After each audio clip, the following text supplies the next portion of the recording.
Hello students, आपका फिर से स्वागत है हमारे यूट्यूब चैनल में।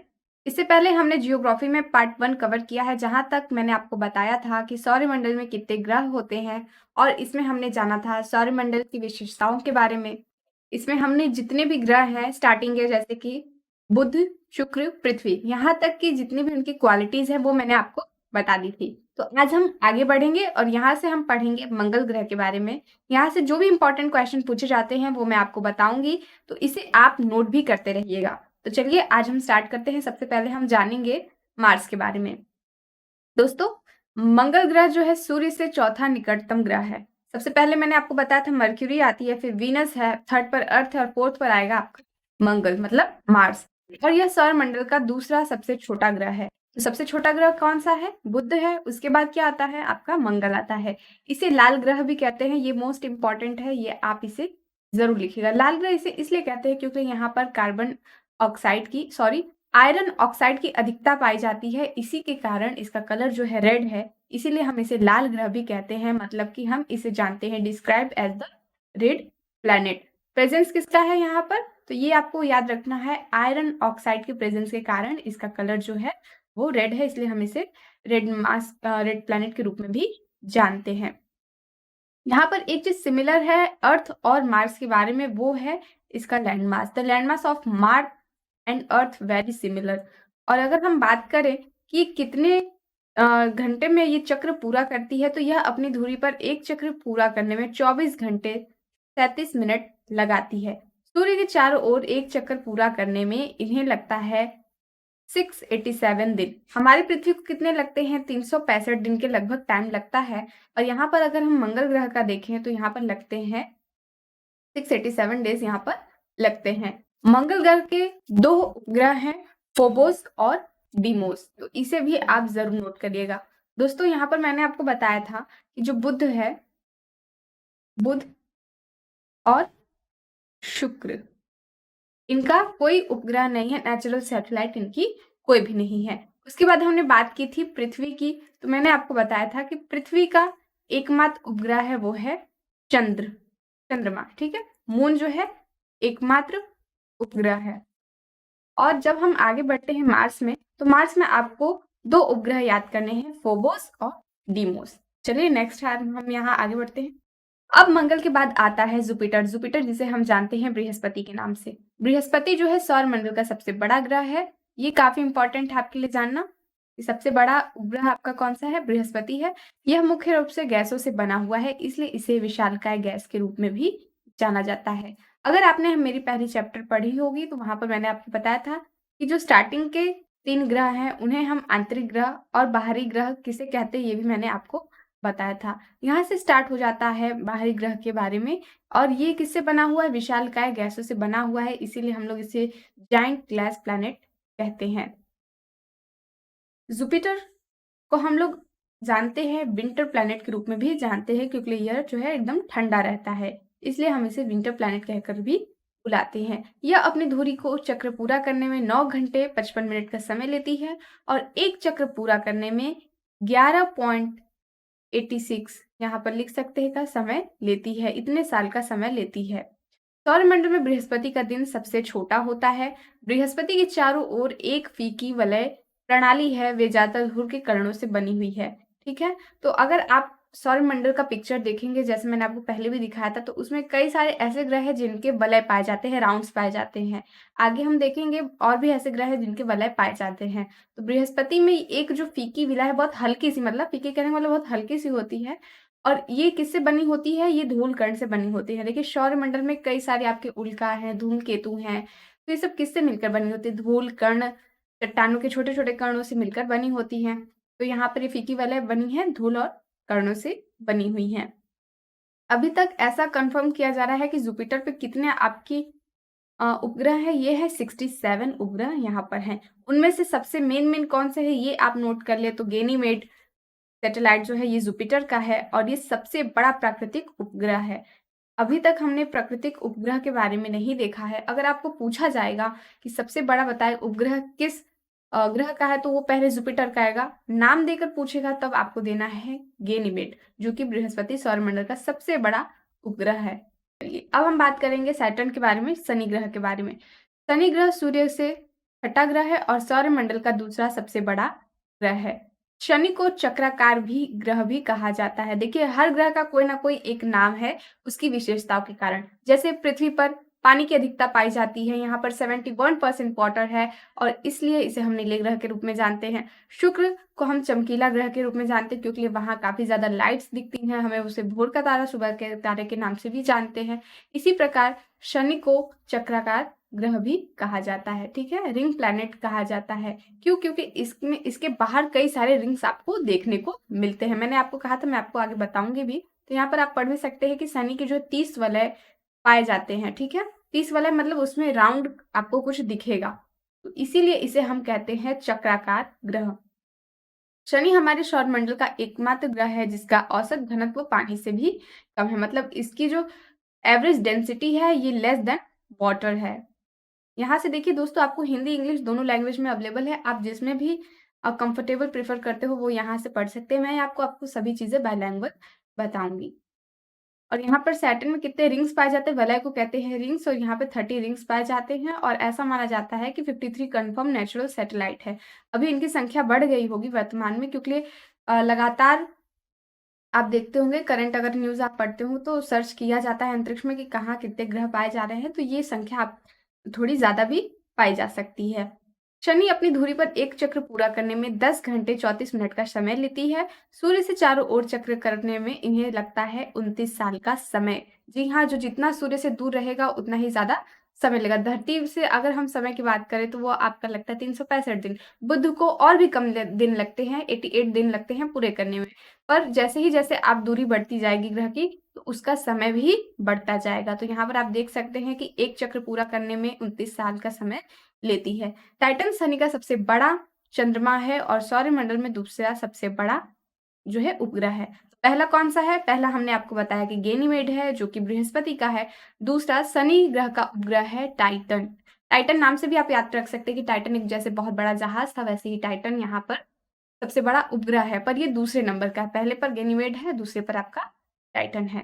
सौरमंडल का एकमात्र ऐसा चंद्रमा जिसमें बादल और घने ग्रह जैसे वातावरण है, ये है आपका शनि ग्रह पर ऐसा देखा जाता है।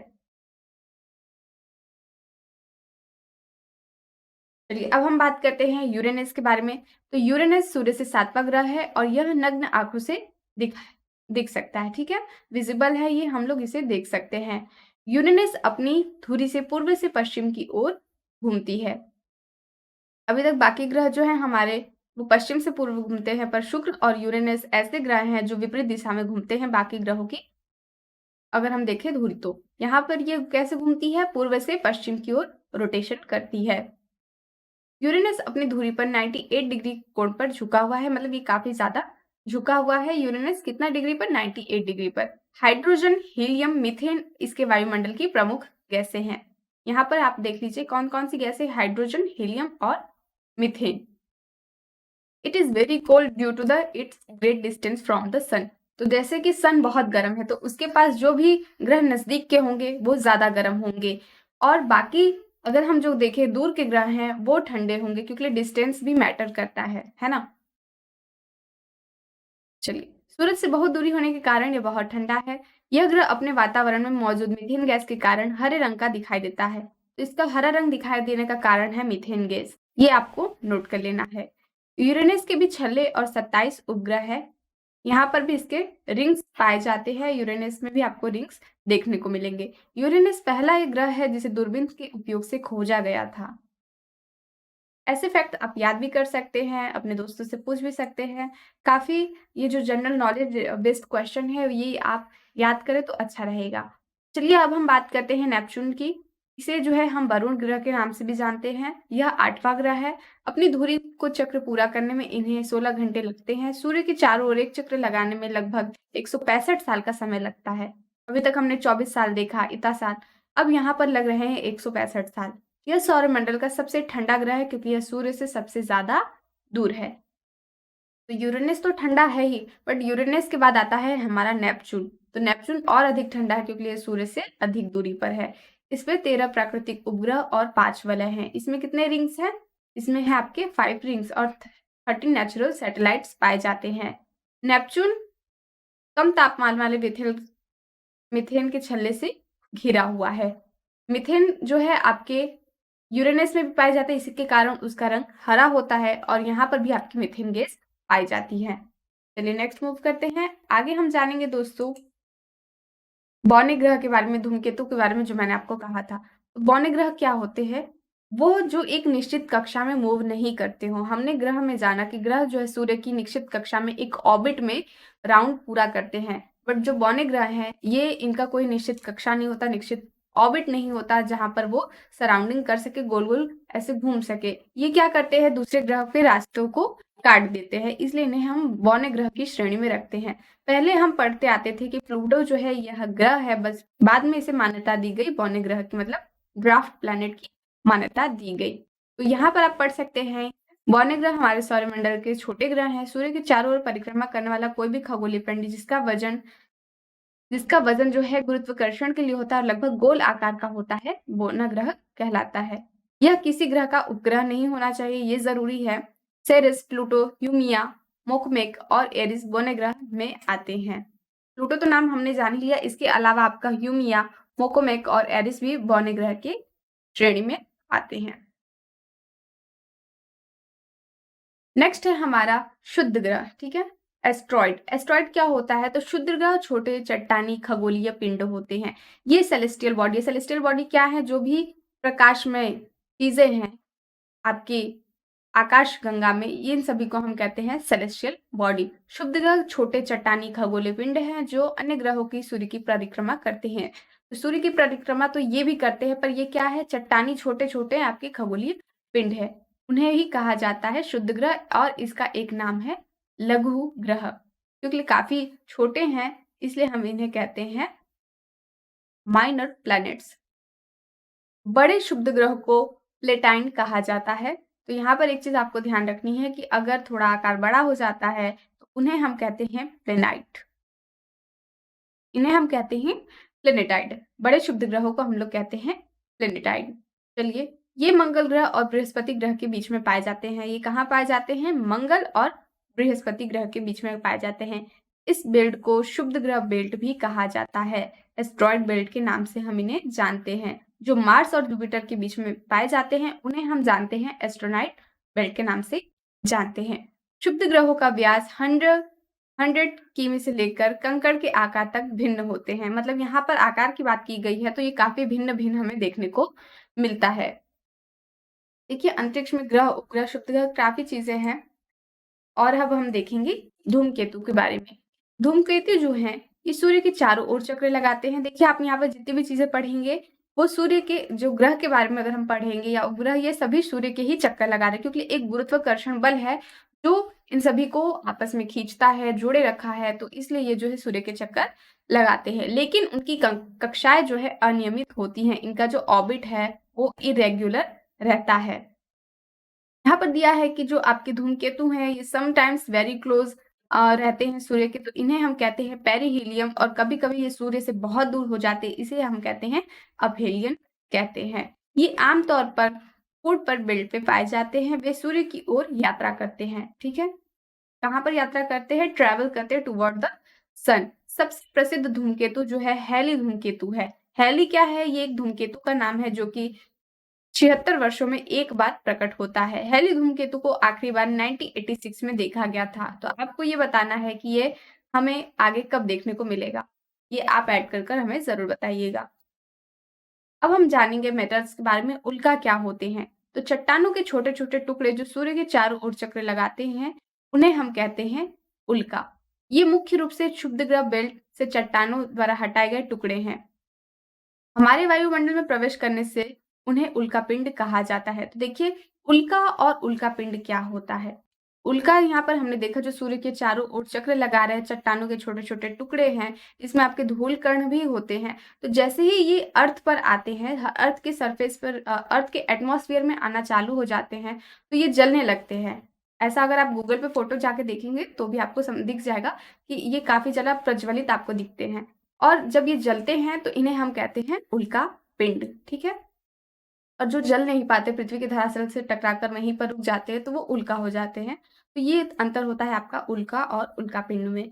ये बड़ी तेज़ी से वातावरण में प्रवेश करते हैं। कौन से वातावरण में? ये अर्थ के बारे में बात कर रहे हैं, लेकिन उनमें से ज़्यादातर तब जल जाते हैं जब वे वातावरण में प्रवेश करते हैं।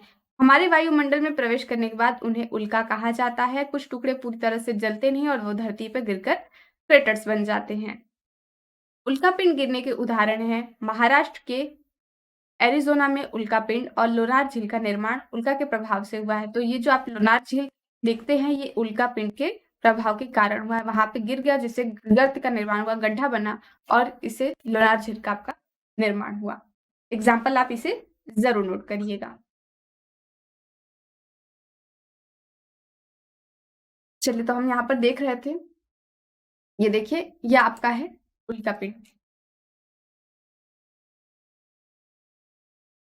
उल्का, ठीक है? ये जब धरती के सरफेस पे जा रहे हैं, तो आप देख रहे हैं कि ये एकदम जल रही हैं। ये इतना तेज़ी से ये आती हैं और अर्थ के एटमॉस्फेयर में जैसे ही प्रवेश करती हैं, तो इसके रिएक्शन से ये क्या है, जलना चालू हो जाते हैं। ये आप एक जो बहुत ही प्रकाशमय यहाँ पर देख रहे हैं, तेज़ी से सूर्य की ओर जा रहा है, ये है धूमकेतु, ठीक है? तो ये कुछ पिक्चर्स थी, ताकि आपको यहाँ पर क्लियर हो जाए कि हम किसके बारे में बात कर रहे हैं। उपग्रह क्या होते हैं? जो ग्रह के चक्कर लगाते हैं उन्हें हम कहते हैं उपग्रह। यह ग्रह के चारों ओर पश्चिम से पूर्व की ओर चक्कर लगाते हैं। उनके पास कोई वातावरण और पानी नहीं होता। सौरमंडल में प्राकृतिक उपग्रह की संख्या यहाँ पर आप देख सकते हैं। तो चलिए हम नीचे से स्टार्ट करते हैं। सबसे पहले मरकरी का 0 है, वीनस का 0 है, अर्थ का 1 है, वो है मून, ठीक है? मार्स में हमने देखा कि डीमोस, फोबोस जो है ये मार्स के हैं। नेपच्यून के भी कितने ग्रह हैं? 13 है, यूरेनस के 27 है, सैटर्न के 60 है और जुपिटर के 63 है। और दोस्तों हाल ही करंट में अगर देखा जाए तो सैटर्न पर अधिक सैटेलाइट पाई गई हैं। तो अगर आपसे क्वेश्चन पूछता है कि सबसे अधिक सैटेलाइट किसके पास है, तो वो शनि ग्रह के पास है, ठीक है? इसे आप कमेंट बॉक्स में हमें ज़रूर बताएं कि शनि ग्रह में भी वर्तमान में कितने सैटेलाइट्स हैं, पाए गए हैं। चलिए, अब हम बात कर लेते हैं मून के बारे में, अर्थ के सैटेलाइट के बारे में, चंद्रमा के बारे में।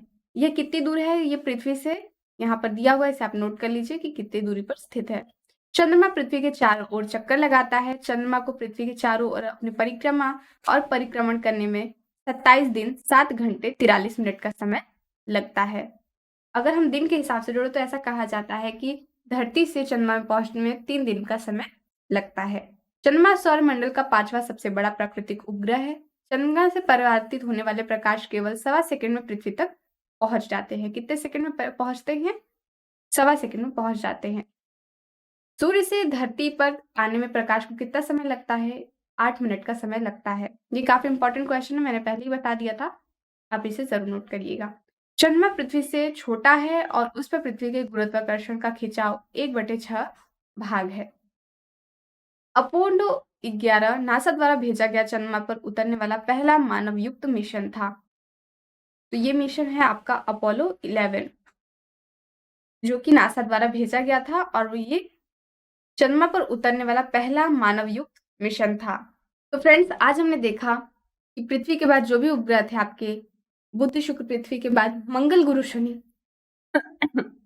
दोस्तों आज हमने देखा कि बुध, शुक्र के बाद जितने भी आपके ग्रह हैं, मंगल, गुरु, शनि, यूरेनस, नेपच्यून, प्लूटो, शुभ ग्रह क्या होते हैं, धूमकेतु क्या होते हैं, ये सभी चीजें हमने यहाँ पर पढ़ी।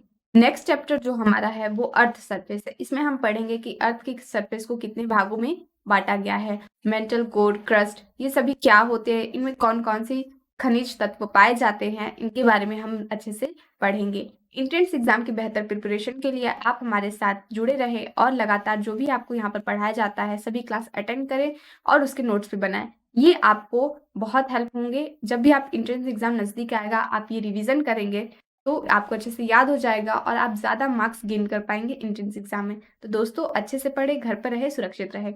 मिलते हैं नेक्स्ट क्लास में। Thanks for watching. नमस्कार।